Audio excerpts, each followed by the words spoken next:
I got mine the next day, and Didn't get your. I looked at mine, and Hey, it I was the got same one as for you. last year. I'm 86 Why is it years so old. difficult And I pay income when they tax. set up a COLA that is unfair to seniors, continuing to No, but I don't be make enough unfair to money. seniors, I have, I and don't there's have to no file. change or no, because But what see what sets up happened, the you COLA I worked for the West is Field. totally And they different, took, I was $650 a month. because you're They dealing took with that working $50 people and they put it in and the- people that have a flexible income compared Yeah. to people Yeah, that I have know. a fixed income. And my property taxes went up 30% this year. I have no control on that. I mean, you can go into meetings, you can talk to people, and your property tax still goes up. My insurance has gone up. My things that I depend on go up. And no legislation is in effect that says, okay, we have to look at seniors' COLA and not the general public COLA, because that's based on gas prices, which is going down. Seniors don't drive 600 to 1,000 miles a week like a lot of other people do. So gas does not affect with the way we live at all. So I'm just curious, why can't these things be changed quickly? Rather than, well, we'll talk about it for 10 more years, or maybe 15 years, and maybe something might come up. Are the lobbyists that great and that powerful that? They are have very powerful. And I can assure you, Of you people. I can assure you, we don't just talk about it. We have a vote on every one of these issues, and we lose. Every time. Yeah, Because You were Yeah. in control of Congress, presidency, and the Senate at one time. well, I'm sorry, what was that? Your party was in control for the first 4 years or something at one time. Why didn't you do it then? Well, you know what? When we passed, my party, when we passed Medicare, Part A, with the exception of what, $1,200, was all paid for by the government. Who's the And- government then? You? No, it's you, me, us, all of us. We have no control. We have anyway. We have no control. Well, you had your representative, Yeah. You. yeah, you have me, and, you know, you'll get an alternative for a choice. You know, when he was asked the question of private, well, I don't want to get into politics here, but you have to, okay? Wall Street's got 10 lobbyists for every member of Congress. The insurance industry has, you know, an equally large number of lobbyists. And campaigns have become so insanely expensive. It's terrible. Now, I've introduced what they call Reverse Citizens United, which allows corporations to spend any amount of money they want. I think elections should be financed by the people as opposed to the most well-financed special interests. That would make a huge difference. But it's not like this stuff just gets talked about. It gets voted on and it gets voted down. more voting down than up. You know, the question that she raised about allowing the government to negotiate prices for Medicare. We had a vote on that, and we lost. Sure, you're gonna. I voted to allow the government You're always gonna lose. to negotiate. Yes. I get stuff in the mail all the time. People want money, I've got one here now that says the Social Security Expansion Act, S.731, has been introduced in Congress. Do you What is believe it? this stuff or not? It's through like, Alliance for Retired Americans. They are a source that we have contact with, and their information is pretty reliable. Alliance for Retired Americans. It is. Okay, because they want money too. And so, but Rick Nolan, notice here, signed by me. And I'm just wondering, is that bill actually there? Congressman, It is. Yeah. Congressman, I just want to make the point for any constituents, when you're getting scam mail like that, you know, we have an office in Duluth, we have an office on the range in the district. feel free to send it to us or call us and fax it to us, and so that we can verify it with the appropriate agency. I've done that for the IRS and for other agencies. Well, he gave me a good answer, Yeah. because I For can that- trust for that- him. For that particular one, but there are plenty of others you'll be getting in the mail which are not truthful information. I'm glad you raised the question, I'm glad he was here to answer it, but there are other ones out there that aren't trying to scam. Yeah, I'm sure. I've got 3 phone calls over the last 2 weeks from the IRS. I got it. And they are really serious about Hang that one pay out. something that I don't know. We can't have anything to stop these phone calls coming into the US from Africa or. You know, I hate this, huh? They don't call you, do they? Yeah. Yeah, they called me. No, I mean. Real IRS. Oh, no, they don't call. You get a call, I guarantee you, ignore it. Ignore it, ignore it. And, you know, we have a great society with wonderful people, but I got it, there's so many scoundrels out there as well. Ripping off Medicaid, ripping off, you name it, and ripping off men and women of goodwill and good intentions. And, you know, they're very criminal. And, you know, they'll send out a deal, and by the time it gets to the Justice Department and the IRS, they moved around the corner to a new address, to a new town, and they're hard to track down. You gotta be the smart one. No question. Buddy was saying that insurance companies are profiteering in their waste and overcharging. Is it government? Do they not waste money? Oh, yeah, Are they running efficient? yeah. But let me tell you one of Do you go ahead. realize how many people are on some of these programs that don't really need it and Yep. don't work because they are on these Yeah. programs? Well, and let me tell you something, that one of the things we did do here just at the end of last year Yeah. on disability, we stopped a 20% reduction in disability benefits. But we said that every state has to set up a fraud investigation unit, which they don't have today, but they do now, as a result of something we did back here in December. And that before anyone gets on disability, they have to get a second opinion. Because there are doctors and lawyers who work this deal.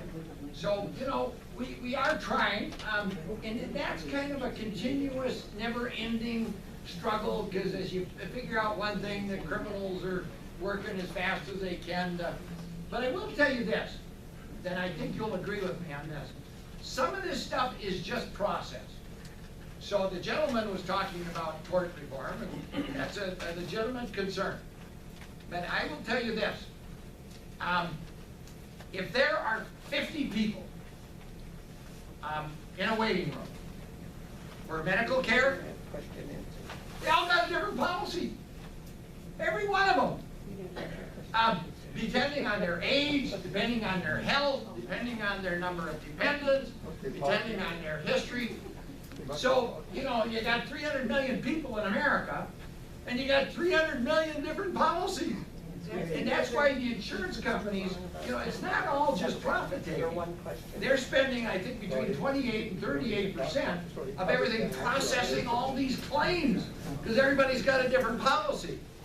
And that is enormously costly. Medicare, on the other hand, they administer that for about 3 or 4%. Well, when you're talking about the hundreds of billions of trillions, you're talking about a massive savings. And so that's why, you know, they talk about single payer being a huge savings. That's a process saving. And a lot of people like it, myself included. Why? Because it's fundamentally American. Why? Well, everybody pays the same. Everybody pays. And everybody has the same policy. Can come across the border and get everything paid for. Well, the people I run into along the border are heading back to Canada,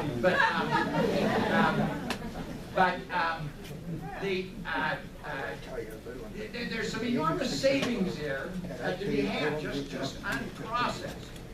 And that's one of the nice things, one of the good things about that here is it's fundamentally fundamentally very equal. Everybody's paying the same, 6.2%, the same. Well, they tell me for they Medicare. didn't take it out of. And they all have the same, it makes it very easy to administer. And last but not least, I've been amazed to see how many doctors now are coming out in favoring single payer, because they wanted to go into the healing arts, they wanted to fix people and heal people, and they got a legion of people in their office and themselves working through all these administrative procedures, and they spend more time in the business administration of their practice than they do treating and healing people.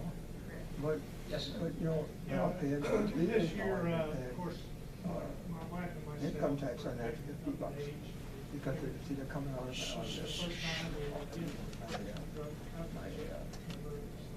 Probably be higher increase there. came out. A little louder, please. Anyhow, we signed up for. And I got a excuse. And found out that we had to pay a penalty if they didn't sign up for this coverage back in 2009. That's pathetic. Yes, it is. I agree. Well, why the hell is it there? Because the Congress put it there, that's why. Well, why don't you take it out? But we're trying. We need a few more members of Congress that think as you and I do. Because I'm paying $576 for prescription drug coverage, $680 a year for penalty. Covers $700 to $900.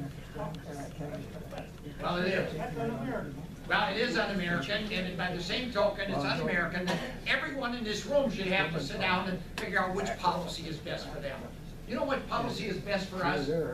Is the one that's fair, the one that's equitable, that we all pay the same rate for, and the one that we had the government negotiate prices that we could afford. That's the one that's fair. Wait, do you think you ever I agree. I want the government to take care of it. I'll take care of myself. I agree. He said he got standing some Sick of forms the for all government sorts of saying things. you gotta take care of it. I don't want the government in my life. Well, and The government. What? The government. One important point. When that provision and the other provisions of Part D were created by Congress in the year 2003, you know, it didn't start until a few years later. That legislation was written in secret by drug company lobbyists with the people in control of Congress. At the same time, we have you in there to get rid of that dark, and you're not getting rid of it. If they were, well, and we need the votes. You know, it's not a one-man government. You got a president, you got Republicans, you got Democrats, you got a big country, You're just and not doing your job, that's what it amounts to. I have a rule that says everybody gets to speak once before the others get to speak twice. Yeah. Okay, couple things with that one gentleman. When you had the single pay government or medical plan, it really didn't work. Just ask a vet going to the VA system. That was a single pay, and I've had friends that have had problems with the VA system. That's point one. Point two, all the things that Social Security does is well and good, but when the Social Security Act was initiated back in 1935, there were only 11 items that it qualified for Social Security. Now there's 21, and a lot of it is not. Earned. It's entitlements, such as advance to state unemployment funds, reversion of unemployment benefits for seamen, grants to states to aid permanently and totally disabled, unemployment compensation for federal employees. So you have a lot of other items that are coming out of the Social Security monies that I put in that have never been put in by these individuals. Somebody was making reference to the illegal aliens coming over the border. They don't put any money in, but they get the medical benefits. Cut that out. Use it for the retirees, for the dependents. I am a son of a father who died when he was 31. I was 10. My mother got the Social Security benefits for me, but she died at 60, so she never got any of her own. So you have too many people getting into that Social Security fund, and if you got rid of those people who don't put anything in, we'll be fine. The gentleman who was making mention about the ARP, if you raise the limit, then are you going to be increasing those people who pay more of their Social Security? Because the Social Security benefits are capped. They're capped at the 18.5. If they go up to $1 million, are you going to raise their money? What you're running is you're getting money today to pay for it today, and when the people further on down the line need it, it won't be there. That's a Ponzi scheme. That's what you're running. You need to cut out the people who don't put into it, shy of the people who originally were part of the 1935 Act. The old age people, which I'm 62, so I could qualify, but I have to keep working. The aid to state for dependent children. But when there's no money for it, then we can't do it. It's real simple. It's not, I'm not saying it's not a unnecessary, not needed benefit, but not from the money I've put in since 1968. Yeah. Well, and you know, you're trying to strike a balance. It's a good thing that you were able to get it when you were a child, even though your father died young and didn't pay into it. So, you know, you have some of those circumstances. And I think we have to remind ourselves that at the end of the day, it's fundamentally good. Nothing we've ever done anywhere in the world has lifted more people out of poverty. Nothing we've ever done has done more to add more years to people's lives. And do we need to get it right? You're right. And that's a constant. You know, every once in a while I have someone say, well, why don't you fix it? Well, you know, if I were Stalin or Hitler or, you know, King Solomon, I guess I could, you know, and I know I would. But we live in a democratic society with campaigns and elections and people from all different parts of the country with different perspectives. And while we debate and we vote, we don't always win on everything we want. That doesn't mean we don't want it. Doesn't mean we don't advocate for it. Doesn't mean we don't champion it. I'm proud to say, I don't know if you saw this, but several universities studied quite empirically the members of the Congress of the United States. And they looked at bills that were sponsored, amendments that were sponsored, that passed, became the law of the land, and were signed by the president. And based on that, they concluded who were the 10 most the most effective members of the Congress of the United States. Guess who was one of them? So, you know what? I might be a little older than the average congressman, but I didn't just fall off the turnip truck. And I know how to get things done. I'm a darn good legislator. They found out I was the best in Minnesota. I'm one of the 10 best in the country. Second best out of all 188 Democrats, and I'm proud of that. I'm proud of that. I did not want, I'm proud of the fact that country's been good to me, that I could go back to Washington and try to pay it back, pay it forward. You know, it's been the greatest joy of my life. Don't ask me where it comes from, but I put in 12, 15 hours every day, and I get things done. And that's not bad for an old guy in the minority in the Congress. One simple question. Well, one more here. We'll get back to you. We'll take some time. As a group, using what they said over, what they talked about over here on Social Security, and there was no increase this year, as part of the 930 million in Minnesota, is that right? Yeah. 930,000. 30 million. I was still dealing in trillions. So anyway, what can we do as a group to help you get legislation passed to have them change the way they look at that? Or, yeah.